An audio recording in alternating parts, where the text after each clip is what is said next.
తిమోతికి రాసిన మొదటి పత్రిక, క్షమించండి, రెండవ పత్రిక. అపోస్తుడైన పౌలు తిమోతికి రాసిన రెండవ పత్రిక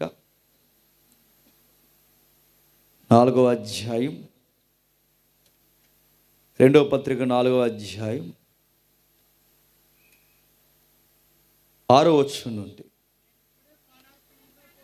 నేనిప్పుడే ప్రాణార్పణముగా పోయబడుచున్నాను, నేను ఎడలిపోవు కాలము సమీపమై ఉన్నది. మంచి పోరాటము పోరాడి తిని నా పరుగు కడముట్టించి విశ్వాసము కాపాడుకోండి. ఇక మీదట నా కొరకు నీతి కిరీటము ఉంచబడి ఉన్నది. ఆ దినమందు నీతిగల న్యాయాధిపతి అయిన ప్రభువు అది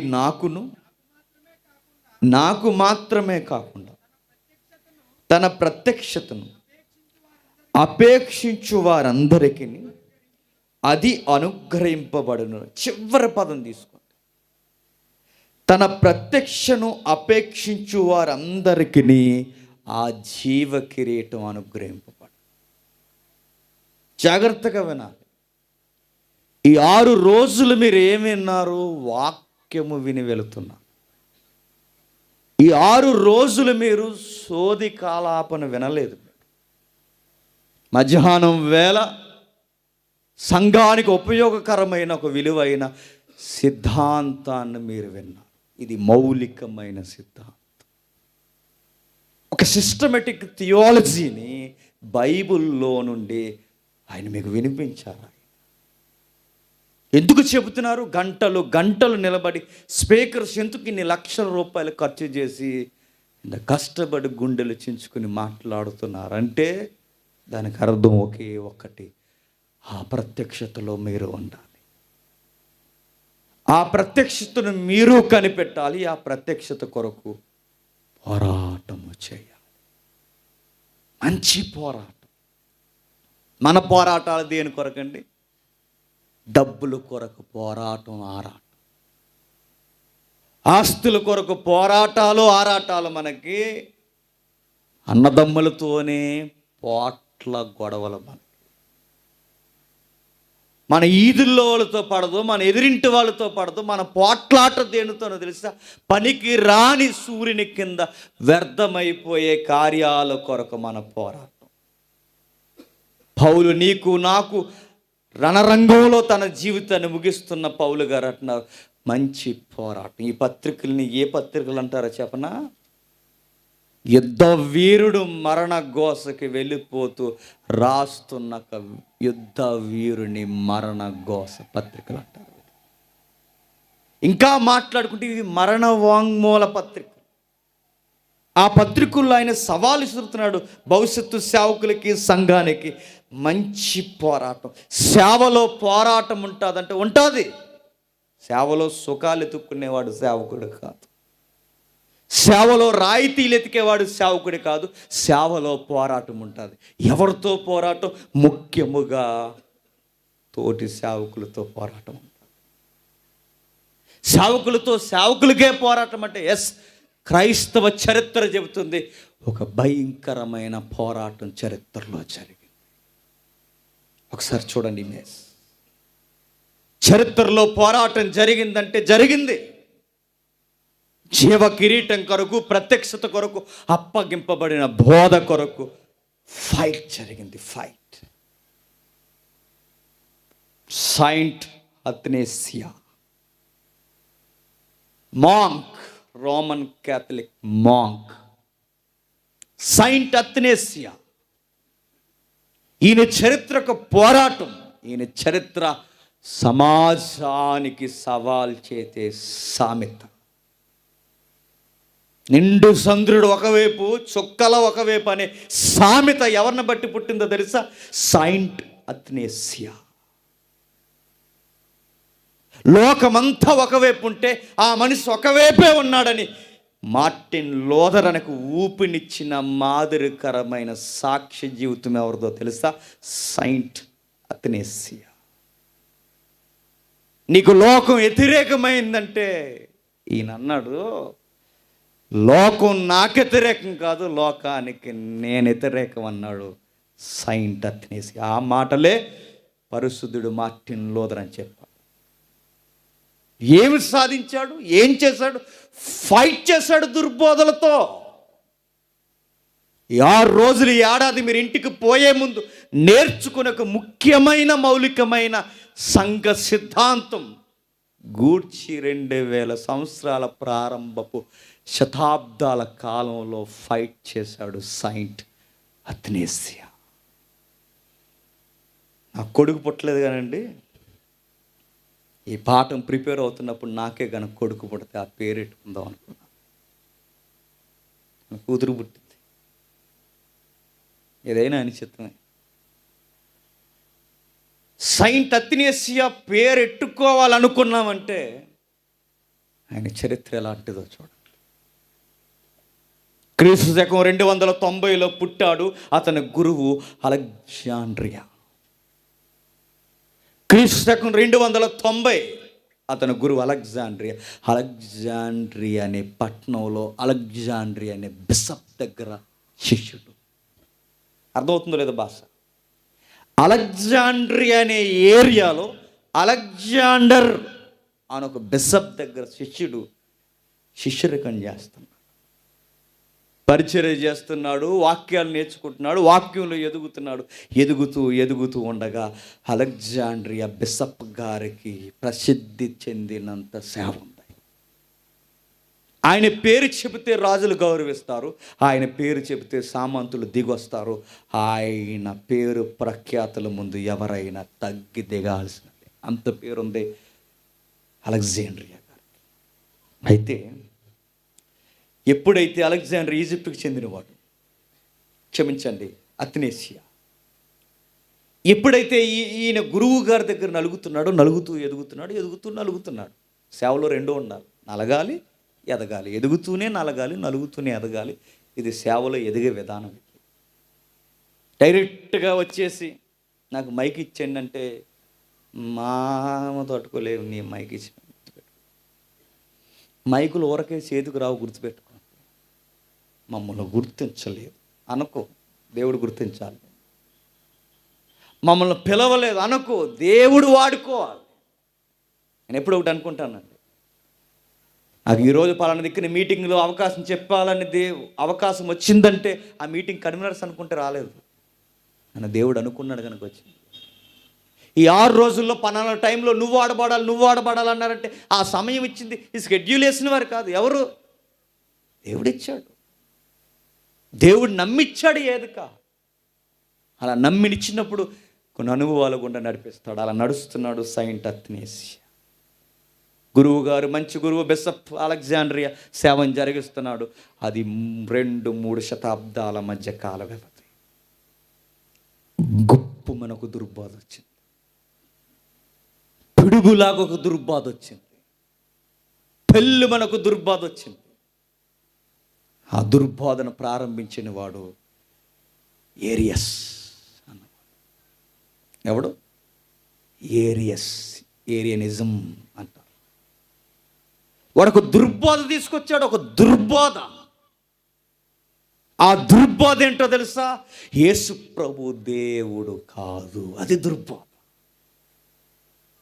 మరి ఎవరు అంటే యేసు ప్రభు కాలం ఉంది, యేసు ప్రభు పుట్టలేని ఒక టైం ఉందన్న. వంశన్న మధ్యాహ్నం 2 గంటలు, ఏకదాటికి 2 గంటల పైన గుండెలు చించుకుని ఈరోజు ఫైట్ చేస్తున్నాడే ఒక దుర్బోధతో. ఆ దుర్బోధ పుట్టించింది మొట్టమొదటిసారి సంఘ చరిత్రలో ఎవడో తెలుసా? ఏరియస్ అన్నవాడు పుట్టించాడు దాన్ని. యేసుప్రభు చిన్న దేవుడు, యేసుప్రభు పుట్టినోడు, యేసుప్రభు కలిగినవాడు, యేసుప్రభు యెహోవా కన్నా చిన్నోడు, యేసుప్రభు అనాది కాలంలో లేనోడన్న ఈ పిచ్చి మాటలు, ఈ దుర్బోధలు పుట్టించినవాడు ఏరియస్ అన్నవాడు పుట్టించాడు. అలెగ్జాండ్రియా నిలబడ్డాడు, వాడిచ్చిన స్టేట్మెంట్కి కంగారు పడ్డాడు. వాడన్న మాట ఏంటో తెలుసా? వాడన్న స్టేట్మెంట్ చెప్తున్నాను చూడండి తెలుగులో. ఆ ఏరియస్ అన్నవాడు మాట కుమారుడు అనగా యేసు, యేసు అనగా కుమారుడు, ఈ కుమారుడు లేని సమయం ఒకటి ఉందన్నాడు. అదే దుర్బోధ. మీకు చిన్నగుందేమో మాట. కుమారుడు లేని సమయం ఉంది. కుమారుడు లేని సమయం ఉందంటే ఏమవుద్ది అంటే కుమారుడు లేని సమయం ఉందంటే కాలానికి అతీతుడు కాదన్నమాట. ఎవరు? యేసుక్రీస్తు. అయాం అన్నాడుగా మధ్యాహ్నం. అయాం అంటే ఎవ్రీ టైం ట్రావెల్ కావాలన్నవాడిని నేను. ఆయనకు కాలం, ఆయన లేని కాలం ఉందన్నాడు ఏరియస్. చిన్నమాట అనుకుంటున్నారు? అది సంఘ పునాదులు లేపేసే మాట. ఆయనకి కాలం ఉంది. కాలం ఉంది అంటే ఆయన లేని కాలం ఉంది, ఆయన పుట్టిన కాలం ఉందన్నాడంటే ఇంకేముంది? ఆయనకి పుట్టిన కాలం ఉందంటే పుట్టుకుంది, ఆయనకి పుట్టుకుందంటే ఆయనకి నిత్యత్వం లేదని అర్థం ఉంది. ఆయన నిత్యుడు కాదని అర్థం ఉంది. ఆయన నిత్యుడు కానప్పుడు నిత్యుడు కానివాడు దేవుడే కాదు. నిత్యత్వం కానివాడు దేవుడు కానివాడు, కాలంలో లేనివాడు, కాలంలో పుట్టినవాడు దేవుడు కాదు, మధ్యలో వచ్చినవాడు దేవుడు కాడు. ఒక్క మాటకి అర్థాలు ఉన్నాయని అలెగ్జాండ్రియా బిషప్ పసిగట్టాడు. ఇది దుర్బోధ. వాక్యం తెలిసిన వాడు ఎదుటోడు ఏదైనా ఒక మాట మాట్లాడితే వాక్యం విరినాడు వెంటనే పట్టుకుంటాడు, వీడు తప్పు చెప్తున్నాడు అని. కానీ మనం పట్టుకోలేకపోతున్నామంటే మనకు వాక్యం తెలియదు కాబట్టి. మనకు వాడి చెప్పింది రైట్గా ఉంటుంది, వీడి చెప్పింది రైట్గా ఉంటుంది అంటే నీకు అసలు ఎక్కం రాదు. నీకు ఇప్పుడు 2 రెళ్ళు 4 అన్నప్పుడు ఎక్కడికి వెళ్ళినా 4. ఎవడో వచ్చాడు 2 రెళ్ళు 4 కాదండి, నాకు ఈ మధ్య 6 అని నా పరిశోధనలో తేలింది అనగానే అయ్యో ఇన్ని రోజులు నాకు తెలియలేదండి అన్నావంటే అసలు నీకు 2 ఎక్కం రాదు. నీకు ముందు నీకు ఎక్కం రాదు. నీకు ఒకటి ఎక్కం వచ్చి ఏడిస్తే అవతలోడు వచ్చి 2 రెళ్ళు 6 అన్నాడంటే తప్పు చెప్తున్నావు, 2 రెళ్ళు 4. యూనివర్సల్ లా ప్రకారం 2 రెళ్ళు 4. నీకు యూనివర్సల్ లా 2 ఎక్కమే తెలియలేదంటే ఈడొచ్చినప్పుడు 6 అన్నాడు, రేపు పొద్దున ఎందుకన్నా మంచిది రౌండ్ ఫిగర్ 8 అంటే బాగుంటుంది అంటాడు. ఇంకొకటి వచ్చి కాదు 10 అంటాడు. నీకు ఎవడేదన్నా నీకు ఇంపుకుంటుందంటే నీకు ఎక్కం రాదు కాబట్టి ప్రతిదీ నీకు నమ్మాలనిపిస్తుంది. పట్టుకున్నాడు అలెగ్జాండ్రియా. తప్పు చెబుతున్నాడు, తప్పుడు బోధ చెబుతున్నాడు. యేసుప్రభు లేని కాలం ఒకటి ఉందన్నాడంటే కాలం లేనివాడు, కాలంలో లేనివాడైతే నిత్యుడు కాడు, నిత్యుడు కానివాడు దేవుడు కాడు, దేవుడు కానివాడు ఆరాధనకు అర్హుడు కాడు, ఆరాధనకు అర్హుడు కానివాడు సృష్టిని సృష్టించిన వాడు కాడు. కలిగి ఉన్నది ఏది ఆయన లేకుండా కలగలేదన్న వాక్యము ఆయనకి వర్తించదు. మొత్తం కొలాప్స్. సృష్టికి ఆవల లేనివాడు సృష్టిలో సృష్టి అయి ఉన్నవాడు సృష్టికర్త ఎట్లా అవుతాడు? అందుకే పూజారుడు కాదు, ఉన్నవాడు కాదు. దుర్బోధ. అంతే. గురువు గారు అలెగ్జాండ్రియాకి కంగారు వచ్చింది, బాధ వచ్చింది, ఆవేశం వచ్చింది. ఇది దుర్బోధ. ఎట్లా అయినా సరే ఈ బోధన ఎలా అయినా అరికట్టాలి. ఇది ఆదిలోనే తొంగలోకి దొక్కాలని సీరియస్గా తీసుకుంటున్నాడు. పక్కన బిషప్తో పాటు శిష్యుడు ఉన్నాడు. శిష్యుడి పేరు మన హీరో ఎవరు? అథెనేస్ శిష్యుడు. అప్పుడు పక్కన నిలబడన్నాడు. అవును సార్, ఇప్పటివరకు నేను నేర్చుకున్న అనుభవాన్ని బట్టి ఏరియా చేస్తున్న తప్పుడు పోతే ఫైట్ చేద్దాం సార్, ఏమైనా కానీ ప్రాణాలు పోయినా పర్లేదు సార్, రాజులు సపోర్ట్ ఉన్న వాడికి నిలబడదాం సార్, వాడి మీదకి తిరగబడదాం, ఈ సిద్ధాంతం కొరకు నిలబడదాం, ఫైట్ చేద్దామని నిలబడిపోయారు ఇద్దరు. అలెగ్జాండ్రియా వెంటనే పెద్దలందరినీ పిలిపించాడు, బిషప్స్ అందరినీ పిలిపించాడు. ఈ బోధన కోసం డిస్కషన్ చేద్దాం రమ్మన్నాడు. మన భారతదేశంలో ఉన్న బిషప్స్ కూడా కబురు పంపాడు. యేసుక్రీస్తు దేవుడు కాదని, సమయంలో లేడని, నిత్యుడు కాదని, చిన్న దేవుడని, చిన్నవాడని, దేవుడికి పుట్టినోడని, మానవ ఆకారంలో మానవుల్లో కాస్త అతికుడు అంతే అని చేస్తూనే దుర్బోధ కొరకు దిగిపోయాడు రంగంలోకి. అంతే అడిగాడు, నిలదీశాడు. ఇదే కంకణం కట్టుకో అర్జెంటుగా ఈ దుర్బోధన ఆపాలనుకున్నాడు. గొడవలు పెద్ద అయ్యాయి. బిషప్ గారు ఎప్పుడైతే నోరిప్పి మాట్లాడుతున్నారో, అథెనేసియా కూడా ఎప్పుడైతే సపోర్ట్గా నిలబడ్డాడో, గొడవలు కాస్త పెద్ద అయ్యి విశ్వాసులు 2 గుంపులు గడిపోయారు. జరిగింది ఇది సంఘ చరిత్రలో. దేవుడు అన్నవారు కొంతమంది విడిపోయారు, దేవుడు కాదని ఏరియన్ ఇచ్చిన వారు కొంతమంది విడిపోయారు. విశ్వాసుల్లో 2 గుంపులు విడిపోయాయి. విశ్వాసులు విడిపోవడమే కాదు, సేవకులు కూడా 2 గుంపులు విడిపోయారు. వాళ్ళు కనబడినప్పుడు వీళ్ళు తిట్టేసుకుంటున్నారు, వీళ్ళు కనబడినప్పుడు వాళ్ళు తిట్టేసుకుంటున్నారు. మొత్తం దేశమంతా లాండ్ ఆర్డర్ గొడవలు వచ్చినట్టు గొడవలు వచ్చేసాయి. అంత పెద్ద రచ్చ అయిపోయిందండి ఆ రోజు. 2 రకాల బోధలు. సేవకులు విడిపోయారు, విశ్వాసులు విడిపోయారు, మొత్తం విడిపోయారు. బిషప్ మరలా సున్నితంగా ఆ విషయాన్ని పరిశీలించాడు. ఒకవేళ ఆయన దేవుడు కాదని, కలిగిన వాడని ఒకవేళ అంటే, నిత్యుడు కానివాడు అందరి పాపాలు ఎలా తీయగలడు? తీయలేడు కదండి. అందరి పాపాలు తీయాలి అంటే మానవుడు తోటి మానవుడు పాపాలు తీయలేడు. మరి ఎలా అందరి పాపాలు తీయాలి? మానవుడై ఉండాలి, పైగా దేవుడై ఉండాలి. దేవుడే మానవుడు అవ్వాలంటే సంపూర్ణమైన దేవుడు అవ్వాలి, సంపూర్ణమైన మానవుడు అవ్వాలి. ఇలా అయితేనే పాప విమోచన జరుగుద్ది. ఈ రెండిట్లో సంపూర్ణ మానవుడై దేవుడు అవ్వకపోయినా, దేవుడై మానవుడు అవ్వకపోయినా పాప క్షమాపణ, పాప నివారణ జరగదుగాక జరగదు. బిషప్ ఇది గుర్తించాడు. గొడవలు కాస్త పెద్ద వీళ్ళ పిచ్చి సిద్ధాంతాలు రక్షణ వ్యవస్థకే గండి కొడతాయి అని గుర్తించాడు. గొడవ ఇంకా ముమ్మరమైంది, మాట్లాడడం మొదలుపెట్టారు. ఆయన సంపూర్ణమైన దేవుడిగా ఉన్నాడని, సంపూర్ణమైన దేవుడని, కో ఈక్వల్, కో ఎటర్నల్ అన్న పదాలు వాళ్ళే మాట్లాడారు. ఫస్ట్ వంశన్న మధ్యాహ్నం వేసాడుగా కొన్ని మానవ ఆకారం, మానవ అవతారం, ఆ పదాలు వెళ్ళే రాశారు. మొట్టమొదటిసారి చరిత్రలో ఫైట్ చేసింది వీళ్ళే. నిలబడ్డారు, ఫైట్ చేశారు, రక్షణ విషయాల కొరకు నిలబడ్డారు, దైవత్వం కొరకు పోటీ పడ్డారు, సంపూర్ణమైన దేవుని కొరకు ఫైట్ చేయడానికి నిలబడ్డారు. దేవుడిగా వస్తేనే మనిషి పాపాలు పోవు.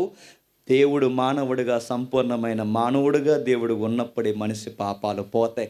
మనమందరం దేవుడి వైపు చూడాలని రక్షణ సిద్ధాంతం వైపు నిలబెట్టి మళ్ళీ మాట్లాడారు. అంతే. ఏరియస్ అన్నారు ఆయన దేవుడు కాదు, మానవుడని. అలెగ్జాండ్రియా అన్నాడు ఆయన దేవుడు మానవ ఆకారంలో ఉన్నవాడు అన్నాడు. వాదోపవాదాలు. ఒకటి కాదు, 2 కాదు. ఏరియనిజం అంటున్నాడు మరొక మాట, దేవుడే కాబట్టి చిన్న దేవుడు అన్నాడు. ఇంకా ఏమనంటే దేవదూతల కన్నా తక్కువవాడు, మానవుల కన్నా ఎక్కువవాడు. ఎవరి పత్రికలు ఉంటుందిగా ఆ మాట. దేవదూతల కన్నా కొంచెం తక్కువవాడు, మానవుల కన్నా ఎక్కువవాడు, కాకపోతే మనకన్నా గొప్పవాడు. ఏకంగా ఆయన అన్నారు మన అన్నయ్య అన్నారు. యేసుప్రభు ఎవరట? అన్నయ్య అంట. యేసుప్రభు అన్నయ్య ఏంటండి? అన్నయ్య అన్నారు, అదన్నారు, ఇదన్నారు, వరుస అన్నారు. కాకపోతే ఆయన పెద్ద కొడుకు, మన చిన్న కొడుకులు అన్నారు. లేని మాటలన్నీ బయటకు వచ్చేసాయి. వాక్యానికి విరుద్ధమైన మాటలు వచ్చేసాయి. యేసుప్రభుని కలిపేశారు, డౌన్ చేసి మాట్లాడడం స్టార్ట్ చేశారు. బిషప్ గారు అత్నియస్ ఇద్దరు కలిసి దుర్బోధన గురించి రూపం మాపాలని పక్కాగా నిర్ణయం తీసుకుని రక్షణ కోల్పోయే ప్రమాదం ఉందని ఒక్కసారి ఊపందుకునేలా అందరినీ పిలవనంపించారు. దేశాలకి కబుర్లు పంపించారు, లెటర్స్ రాశారు. ఏరియన్ అన్నవాడిని పిలిచారు, రా పబ్లిక్లో చరిత్రలో డిబేట్ చేద్దాం రా, డిస్కషన్ చేద్దాం రా అన్నారు. దేశమంతా గలిబిలైంది, దేశ అధినేతలు గలిబిలో. ఇదేం గొడవరా, ఈ మత పిచ్చి గొడవలు దేశాన్ని గొడవలు అయిపోతున్నాయని గొడవలు పెట్టుకున్నారు. లాండ్ ఆర్డర్ ప్రాబ్లం వస్తుంది. అలెగ్జాండర్కి సపోర్ట్ చేసేవారు కొందరు, ఏరియన్కి సపోర్ట్ చేసేవారు కొందరు. ఆయన కొందరు అధికారులు సపోర్ట్ చేస్తున్నారు, ఈయనకు కొందరు అధికారులు సపోర్ట్ చేస్తున్నారు. గుంపులుగా దేశం ఎక్కడైనా 2 గుంపులు నిలబడి మాట్లాడుకుంటున్నాయంటే ఏం మాట్లాడుకోవాలి తెలుసా? యేసు దేవుడు అని ఒకరు, యేసు దేవుడు కాదని మరొకరు. అలా గుంపులుగా అక్కడక్కడ నిలబడి మాట్లాడుకునేవారట. ఏ ఈదిలో చూసినా అదే గొడవ, ఏ ఇంట్లో చూసినా అదే గొడవ, ఏ సంఘంలో చూసినా అదే గొడవ, ఎక్కడికి పోయినా అదే గొడవ. ఒకటే గొడవ. దేవుడు కాదు, పుట్టినవాడా, పుట్టించినవాడా, సృష్టిలో ఉన్నవాడా, సృష్టించిన సృష్టికర్త. ఇవే డిస్కషన్. పోటీలు పాస్టర్ల మధ్య, పోటీలు విశ్వాసుల మధ్య వచ్చాయి. ఆ టైంలో కాన్స్టంటినోపుల్ రాజు అయ్యాడు. కాన్స్టంటినోపుల్ ఉన్నాడు. అదే టైంలో కాన్స్టంటినోపుల్ రాజు అయ్యాడు. కొత్తోడు రాజు అయ్యాడు.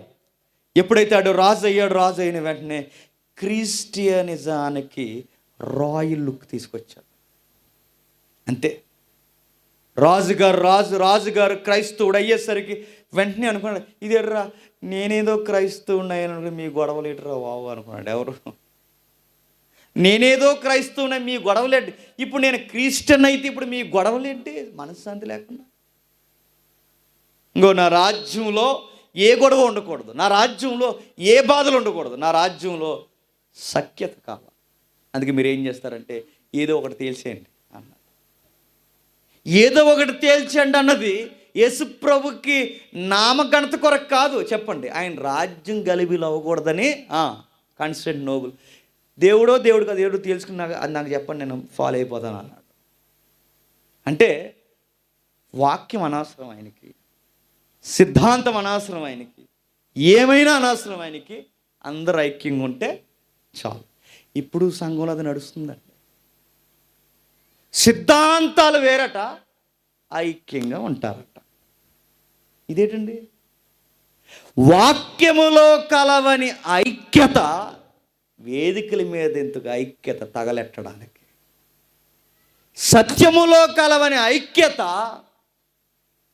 సిద్ధాంతాల్లో కలవని ఐక్యత సభ వేదికల మీద ఎందుకు? ఐక్యత. వన్స్ అంటున్నారు ఈరోజు. మేమంతా ఒక్కటే అంటున్నారు, కానీ ఒకరి సిద్ధాంతాలు ఒకరికి పడవు. వన్నెస్ అంటున్నారు. వాళ్ళ సిద్ధాంతాలు వీళ్ళకి పడవు, వీళ్ళ సిద్ధాంతాలకు వాళ్ళకి పడవు. ఒకరు దేవుడు అంటారు, ఒకరు దేవుడు కాదంటారు. ఒకరు ఎలా అంటారు, ఒకరు అలా అంటారు. కానీ వీళ్ళు అన్నారట వన్స్.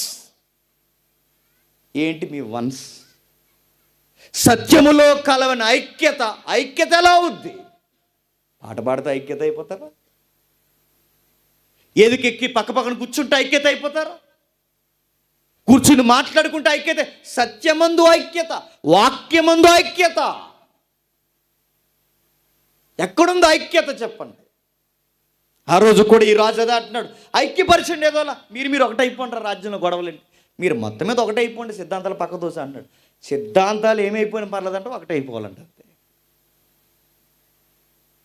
కొందరితో ఎందుకు మీరు కలవరంటే సిద్ధాంతం కలవలేనప్పుడు కలవాల్సిన అవసరం ఏమీ లేదు. కొందరు వ్యక్తుల దగ్గరికి మీరు ఎందుకు వెళ్ళరంటే సిద్ధాంతాలు ఐక్యత లేవు. ఎలా వెళ్ళగలవండి? వెళ్ళకపోయినా పర్లేదు, కానీ సిద్ధాంతాలు ఒకటి.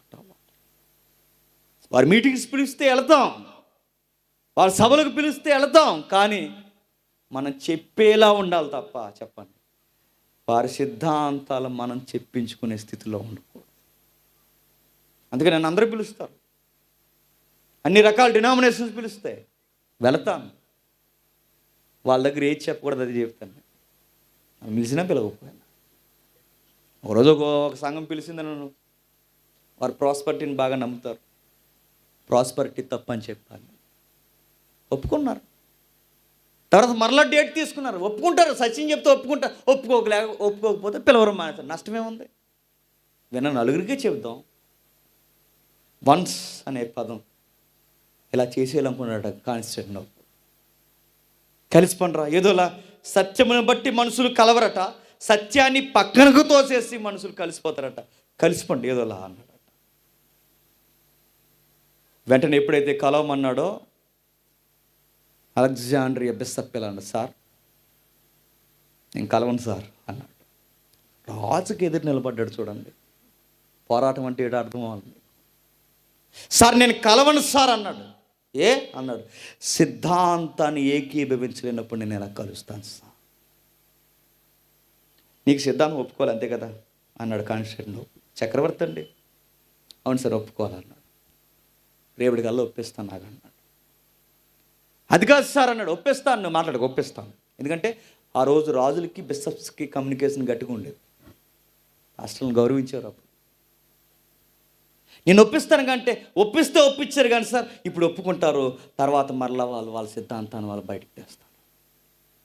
సార్ ప్రమాదం సార్, దేశానికి ప్రమాదం సార్, వీళ్ళు వద్దు సార్, వీళ్ళు వద్దు. మరి ఏం చేద్దాం? వద్దని చెప్తున్నాను సార్. మరి ఏం చేద్దాం? పిలిపిద్దాం సార్. నేను ఒక్కనే కాదు సార్, ప్రపంచ దేశాల్లో ఎంతమంది బిషప్స్ ఉన్నారో అందరిని పిలుద్దాం, ఒక ఏదికి పెట్టండి, ఒక కౌన్సిల్ ఏర్పాటు చేయండి అన్న.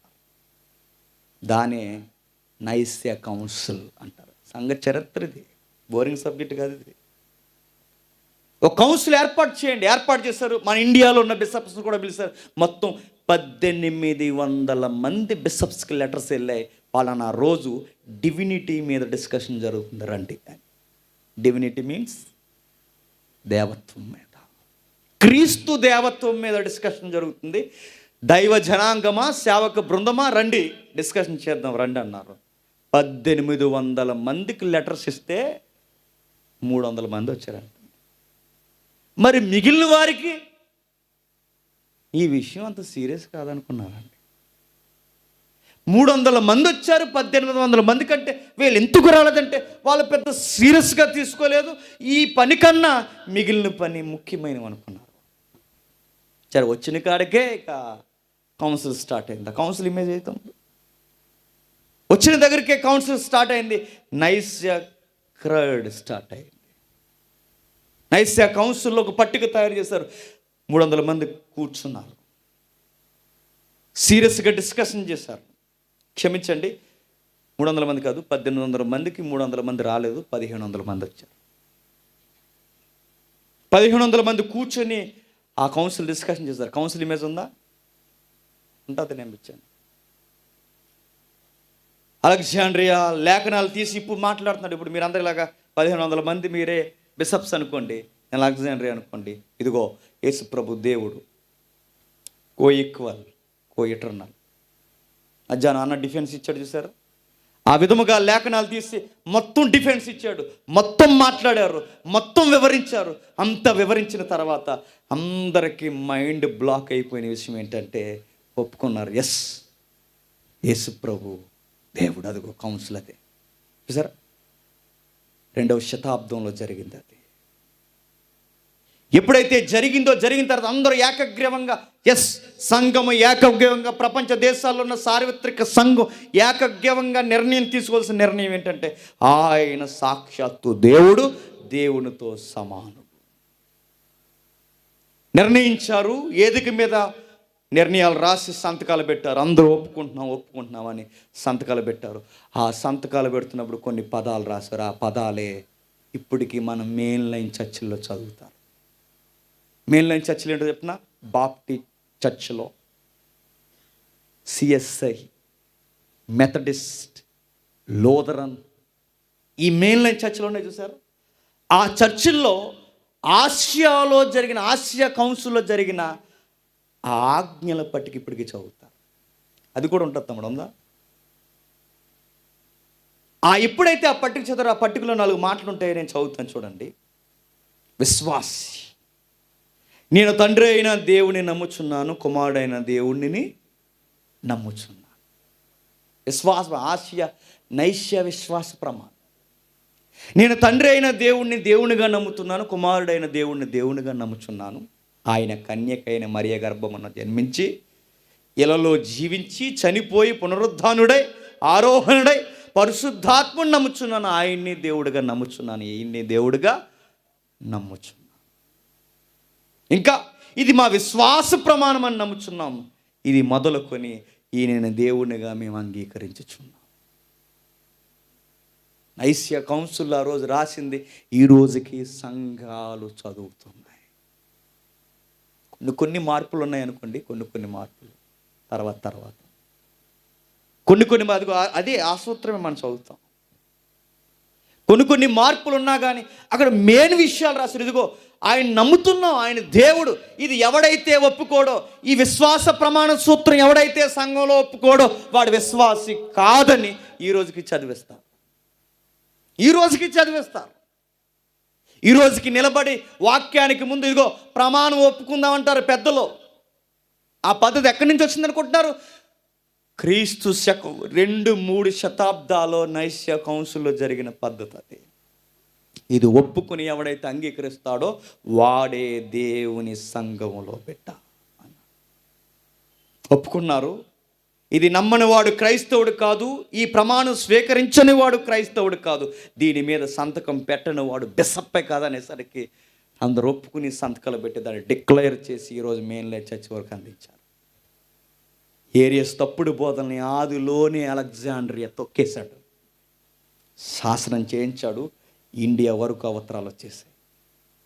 అలెగ్జాండ్రియా బోధ, ఆ బోధ దాడికి ఏరియన్ బోధ తట్టుకోలేకపోయింది. పరారైపోయారు, దేశం వదిలేశాను, నిలబడలేకపోయారు. తర్వాత రాజుగారు ఏరియస్ దుర్బోధకుడని రాజ్యంలో రాజ్య శాసనం ఒకటి చేయించి ఈయన్ని దేశం నుంచి వెళ్ళివేయండి అన్నారు. అంతే, అంత సీరియస్గా ఉండేది ఆ రోజుల్లో బోధతో పోరా.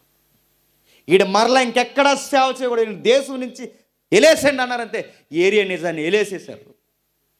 కాలం గడిచింది, అలెగ్జాండ్రియా వయసు తగ్గింది, బిషప్ గారు రిటైర్మెంట్కి వచ్చేసారు. కాలంతో పాటు మనుషుల యొక్క ఆలోచన ఆవేశం కూడా తగ్గిపోయింది. ఏరియస్ బోధలు, పుస్తకాలు ఏవైతే ఉన్నావో వీటన్నిటినీ బంద్ చేయండి అని గవర్నమెంట్ జీవో ఒకటి రిలీజ్ చేశారు. వాడిని గెంటేశారు, వాడి పుస్తకాలు కాల్ చేశారు, వాటిని బంద్ చేసి పడేశారు.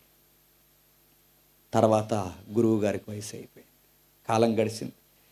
ఎప్పుడైతే వయసు అయిపోయిందో, అలెగ్జాండ్రియాకి వయసు అయిపోయిన తర్వాత ఆ టైంలోనే మరలా మెల్లగా గుసగుసలు స్టార్ట్ అయ్యాయి.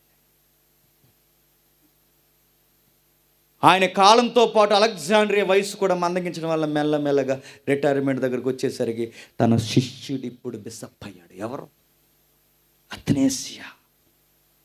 అథనేసియా వచ్చిన తర్వాత తన గురువు గారు, బాగా విన్నారు, తన గురువు గారి బోధనలు ప్రకటిస్తూ ఇన్కార్నేషన్, ఇందాక చదివాంగా, మానవ అవతారం అనే పుస్తకం రాసింది మొట్టమొదట సెయింట్ అథనేసియా.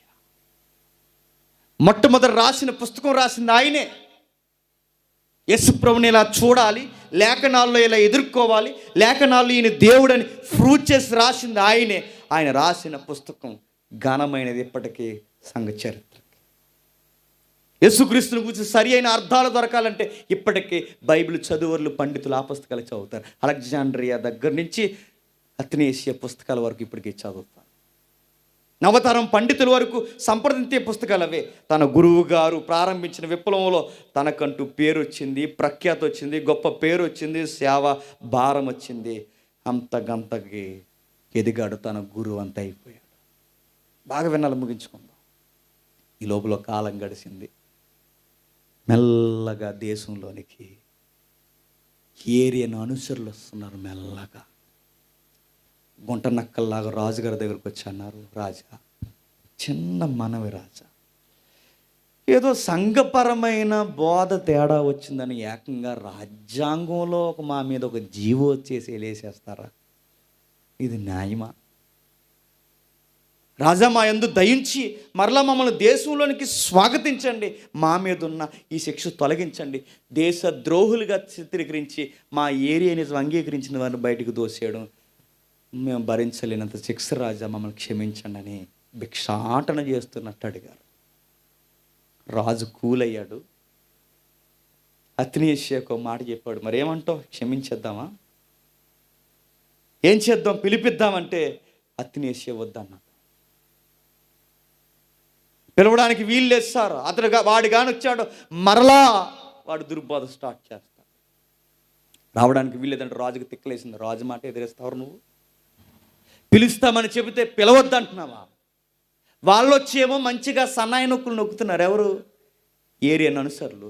ఈయనేమో వాళ్ళు రావడానికి వీల్లేదని మాటకు ఎదురు నిలబడుతున్నారు. ఇప్పుడు రాజుకి ఎవరు నచ్చుతారు చెప్పండి? సన్నాయి నొక్కులు నచ్చుతారు. సత్యం కొరకు నిలబడి ఈయన వ్యతిరేకమవుతున్నాడు. వీళ్ళ మాటలు తీయగా ఉన్నాయి, వాళ్ళు బతిమలాడుతున్నారు. రాజు బిషప్ను అథనేసియాకి చెప్పి ఏరియన్ అందరితో విశ్వాస ప్రమాణాన్ని ఒప్పించి సంతకం చేస్తాను, ఏమంటావు అన్నాడు.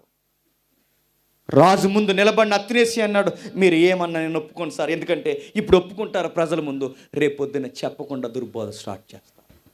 దుర్బోధకులు ఎంత ప్రమాదం అంటే సార్, వాళ్ళ దుర్బోధన బోధించడానికి వాళ్ళు ఎంతకైనా దిగజారుతారు. అవసరమైతే ఎక్కడైనా కలిసిపోతారు, ఎక్కడైనా తగ్గిపోతారు. వాళ్ళ ఫేమ్ నేమ్ కొరకు ఏదన్నా చేస్తారు, ఎవరితో అయినా కలిసిపోతారు, అవసరమైన చెప్పులు కూడా అట్టుకుంటారు సార్. ఎందుకు చెప్తున్నాను నా మాట ఏనండి, దయచేసి వాళ్ళ లోపలికి రానివ్వకండి, దయచేసి వాళ్ళ లోపలికి రానివ్వకండి అన్నారు. రాజు మాట ఎప్పుడైతే ఎదిరించారో, రాజు మాటకి ఎప్పుడైతే ఎదురు నిలబడ్డాడో, నిలబడిన వెంటనే రాజు కోపం వచ్చింది. లేఖనాలు పట్టుకుని తీసుకురమ్మన్నాడు. ఏరియన్కి రాజు సపోర్ట్ తిప్పాడు. ఏరియనిజం అంతా రాజు వైపు తిరిగింది. రాజుని బొట్టలు వేసుకున్నారు. ఎప్పుడైతే రాజుని బొట్టలు వేసుకున్నారో, బొట్టలు వేసుకున్న వెంటనే రాజు ఇప్పుడు ఈ దుర్బోధకులకు సపోర్ట్గా అయిపోయాడు. అలెగ్జాండర్కి వయసు అయిపోయింది. ఇప్పుడు సపోర్ట్ ఇచ్చేంత సహకారులు ఇప్పుడు అథెనేసియాకి ఎవరు లేరు. వెంటనే దుర్బోధల బుర్రకెక్కించుకున్నాడు. ఏరియన్ అనుసరులు రాజుగారి దగ్గరికి మెల్లగా వెళ్ళి రోజుకి ఆయనకి కాని మాటలని చెప్పి కొన్ని నిందలు అథెనేసియా మీద మోపడం స్టార్ట్ చేశారు. చెవిలో చెప్తున్నారు రోజుకొకటి. అయ్యా రాజుగారు మీకు ఒక విషయం చెప్పాలి. అథెనేసియా దేశంలో ఏం చేస్తున్నాడు తెలుసా? ట్యాక్స్ కట్టొద్దంటున్నాడు. సంఘ సభ్యులను ట్యాక్స్ కట్టొద్దంటున్నాడు రాజా. ఇటు వాడు దేశానికి ప్రమాదం రాజా అని రాజుకి అథెనేసియా మీద వ్యతిరేకంగా చెప్తున్నారు. రాజా మీకు విషయం చెప్పిన, అతని మాట వినలేనందుకు ఒకరిని చంపేయాలనుకున్నాడు రాజా. హత్యాయత్నం చేశాడు రాజా అని చెప్పారు. నిందలు మోపారు, అబద్ధాలు చెప్పారు, కాని మాటలు చెప్పారు, ఏవేవో అతని మీద మోపేశారు. ఇంకా అంతేనా? రాజా రాత్రులు అథెనేసియా అర్ధరాత్రులు తిరుగుతున్నాడు.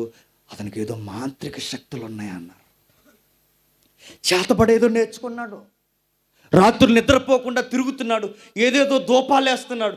ఈడేదో దేశానికి ప్రమాదంలో ఉన్నాడు రాజు అనగానే రోజుకి ఈ మాటలు ఎక్కించుకున్న రాజు అథెనేసియాని దేశం నుండి ఏలేసేశారు. ఏంటేశారండి? దేశం నుండి ఎప్పుడైతే ఏలేసేశారో రాజుగారు ఆ మాటలు ఎక్కించుకున్నాడు, అబద్ధకుల అనుసరణగా చేసుకున్నాడు. అథెనేసియా మీద తిరగబడిపోయాడు. అథెనేసియాని ఎలగొట్టేశాడు. మరలా గలిబిలి స్టార్ట్ అయింది. మరలా గొడవ మొదలుకు వచ్చింది. కొందరు దేవుడు, కొందరు దేవుడు కాదు, కొందరు అథెనేసియా, కొందరు ఏరియనిజం. మళ్ళీ గొడవలు స్టార్ట్ అయ్యాయి. ఇప్పుడు ఎవరికి రాజు సపోర్ట్ చేస్తున్నారంటే ఏరియనిజానికి సపోర్ట్ చేస్తున్నారు. అథెనేసియాని ఏలేసేశారు. ఏలేసిన తర్వాత దూరంగా అటు ఇటు తిరిగి 2 సంవత్సరాలకి రాజు చచ్చిపోయాడు. అప్పుడు అథెనేసియా లోపలికి వచ్చాడు. మళ్ళీ 2 సంవత్సరాల తర్వాత లోపలికి వచ్చిన అథెనేసియా ఇలా అంటున్నాడు. ఏమన్నా తెలుసా? సరే, జీవో చేసిన రాజు చనిపోయాడు, విషయాలన్నీ పక్కన పెట్టండి, రండి మరలా యేసు దేవుడో కాదో తెలుసుకుందాం అన్నాడు. వచ్చాడు రా బాబు అనుకున్నారు. మళ్ళీ ఈ రాజుని కూడా లైన్లో పెట్టారు. మళ్ళీ గొడవకు దిగారు. వీళ్ళకి బలం ఎక్కువైపోయింది కనుక మళ్ళీ ఇసిరేశారు. మళ్ళీ కాల వ్యవధి అయిపోయిన తర్వాత మళ్ళీ వచ్చాడు. వచ్చినప్పుడు మనమైతే ఏమన్నామండి? ఇంకా బోధించడం మానేసినండి, నన్ను ఏమనకండి అంటామ్మా. వచ్చిన వెంటనే ఏమన్నాడు తెలుసా? రండి యేసు ప్రభు దేవుడో కాదో తేల్చుకుందాం అన్నాడు. మళ్ళీ లేసేశారు. మళ్ళీ కొంతకాలానికి వచ్చాడు. మళ్ళీ మాట్లాడాడు. రండి యేసుక్రీస్తు దేవుడో కాదో తేల్చుకుందాం రండి అన్నాడు. ఇలా సుమారు 5 సార్లు లేసేశారు. ఒక్కొక్క ఎలివేతకి కొన్ని 10 సంవత్సరాలు ఉంది. 10 సంవత్సరాలు దేశ వెలివేత, రాజ్యపు వెలివేత. 5 సార్లు వెలివేస్తే 5 సార్లు కూడా తిరిగి వచ్చేమని తెలుసా? రండి యేసు ప్రభు దేవుడని ఇప్పటికే పోరాటం చేస్తున్నానన్న. ఏడుపు వచ్చే మాట చెప్పనా? ముగించుకుందాం. ఏడుపు వచ్చే మాట చెప్పనా? 70 ఏళ్ళు ముసలోడు, 70 ఏళ్ళు ముసలోడు ఒక్క సిద్ధాంతం కొరకు జీవితం అర్పించేసాడు. ఒక్క సిద్ధాంతం కొరకు యేసు ప్రభు దేవుడని చెప్పడానికి ఒక్క సిద్ధాంతం కొరకు లైఫ్ అంతా రిస్క్లో పెట్టేశాడు. జీవితం అంతా దేనికోసం పోరాటం చేశాడో తెలుసా?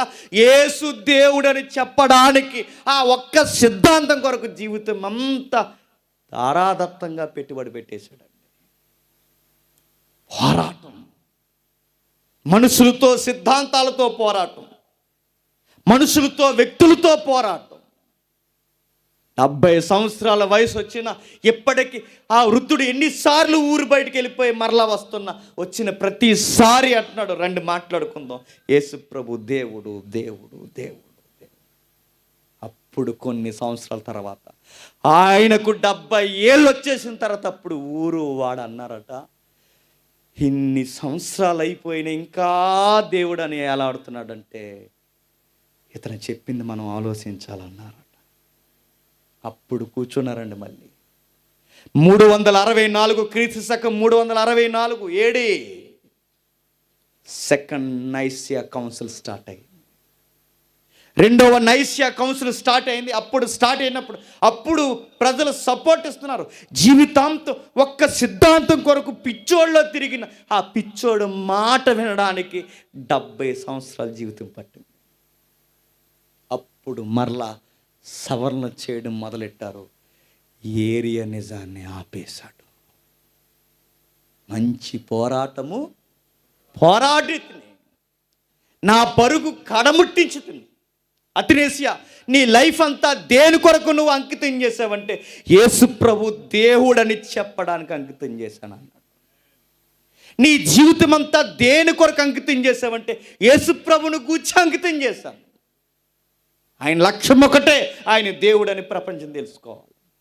ఆయన లక్ష్యం ఒకటే, దుర్బోధ అరికట్టాలి. ఆయన 60 ఏళ్ళు 70 ఏళ్ళ జీవితం ఒకే ఒక్కటే, యేసు ప్రభుని సొంత రక్షకుడిగా అంగీకరించిన ప్రతి ఒక్కడు ఆయన నిత్యుడని అంగీకరించాలి. ఆయన ఎంత గొప్పడో తెలుసా? సెకండ్ కౌన్సిల్ జరుగుతున్నప్పుడు క్రొత్త నిబంధనలో ఎన్ని పుస్తకాలు ఉండాలో మేధావులందరూ కలిసి నిర్ధారణ చేసే ముందు అభిప్రాయాలు అడిగారు. అభిప్రాయాలు ఎన్ని పుస్తకాలు ఉంటే బాగుంటుంది, ఎన్ని పుస్తకాలు ఉంటే బాగుంటుందని అడిగినప్పుడు సరిగ్గా 27 పుస్తకాలు ఉంటే ఈ పుస్తకాలు ఉంటే బాగుంటుందని మొట్టమొదటిసారి పరిశోధనలో తెలిసిన వ్యక్తి ఒకే ఒకరు, సెయింట్ అథనేసియా. ఆ సెయింట్ అథనేసియా తెలిసిన ఆ పుస్తకాలు బిషప్స్ అందరికీ నచ్చాయి. ఈరోజు మనం చదువుకుంటున్న ఆ 27 పుస్తకాలే ఆ రోజు ఎంపిక చేయబడిన పుస్తకాలు. అందుకే నూతన నిబంధనలో ప్రతి పుస్తకము యేసుప్రభు దేవుడని కన్ఫామ్ చేస్తాం. ఒక సిద్ధాంతం కొరకు 70 ఏళ్ళు నలిగిపోయాడండి. 70 ఏళ్ళు యేసుప్రభు దేవుడని 70 ఏళ్ళు నలిగిపోయాడు. 5 సార్లు ఎలివేయబడ్డాడు, పలుమార్లు దేశం పడ్డాడు, పిచ్చోడు అన్నారు, ఎటకారం చేశాడు, పోరా అన్నారు, రాజే వ్యతిరేకమైపోయాడు. అయినా మంకు పట్టు వదలలేదు. యేసు దేవుడని చెప్పి చెప్పి బతికించి జెండా ఎగరే చచ్చిపోయాడు. అంతే. అప్పుడు పుట్టింది ఆయన. పుట్టాక ఆయన చనిపోయిన తర్వాత, ఆయన పుట్టి బతికిన తర్వాత అప్పుడు పుట్టింది సామెత. ఏమని చెప్పనా? అథనేసియా లోకానికి సామెత అన్నారు. అందులో ఒక సామెతే, చుక్కలన్నీ ఒకవైపు, నిండు చంద్రుడు ఒకవైపు. ఎవరిని చూసి అన్నారు అనుకుంటున్నారు ఆ మాట? సెయింట్ అథనేసియా. ఆయన చూసిన పుట్టిన మాటే.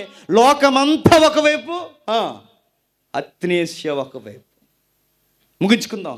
అనుసరులు వచ్చి మాట్లాడారట. ఏమని మాట్లాడారు? ఇదిగో అథనేసియా, నిన్ను లోకం వ్యతిరేకిస్తుంది, సంఘం వ్యతిరేకిస్తుంది అంటే అప్పుడు అథనేసియా అన్నాడు, లోకం నన్ను వ్యతిరేకించడం కాదు, నేనే లోకాన్ని వ్యతిరేకిస్తున్న నా దేవుడు యేసునాథుడు అన్నాడంతే. దాని కొరకే బతికాడు, దాని కొరకే మాట్లాడాడు, దాని కొరకే ప్రకటించాడు, దాని కొరకే జీవించాడు. జీవితాంతం ఒక్క సిద్ధాంతం కొరకు ఫైట్ చేసి చచ్చిపోయిన సాక్షి సెయింట్ అథనేసియా. ఇప్పుడు అన్న ఎవరికైనా మగపిల్లలు ప్రతి పేరెట్టుకోండి, అథనేసియా.